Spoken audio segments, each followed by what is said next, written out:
Serie B-Win, tutti i colori della passione.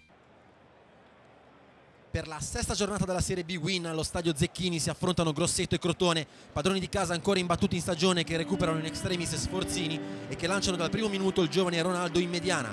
4-4-2 quindi confermatissimo per il tecnico Ugolotti, che si affida sugli esterni a Caridi e Mancino.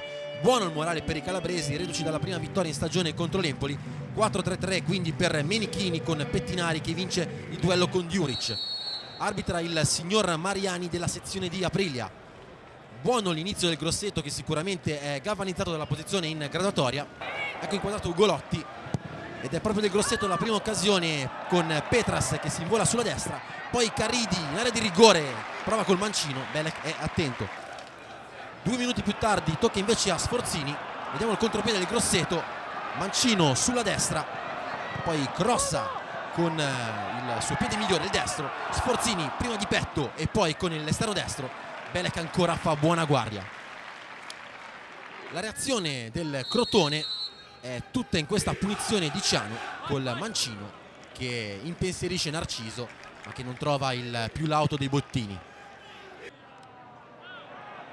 Al 12° minuto il giovane Ronaldo si fa ammonire per un fallo in mediana. Sarà un episodio che nel secondo tempo tornerà d'attualità. Poi è Sforzini che fa da torre per Gerardi, la sponda per Mancino col sinistro, Belek ancora in presa abbastanza agevole. Buona comunque la prestazione del portiere del Crotone. Al 37° però è vantaggio Grosseto. Caridi aggancia sulla sinistra, punta Florenzi e poi con il destro batte Belek sul secondo palo. È l'1-0 del Grosseto, grande esultanza per Caridi, terzo sigillo in stagione per il capitano del Grosseto. Sempre in casa, fra l'altro, il gol di Caridi dopo quelli con Gubbio e Verona. Nel finale molto tesi i giocatori in campo per un'entrata di Gabbionetta su Crimi. Il più nervoso è però il capitano del Crotone, Galardo, tra l'altro Crotone che nel primo tempo praticamente non si è visto. Nella ripresa tutt'altra partita, crescono i calabresi. La sostituzione poi di Caridi, acclamato dalla folla con l'ingresso di Zanetti. È il Crotone l'occasione grossa per Eramo, bravissimo Narciso, tutto solo Eramo sul secondo palo.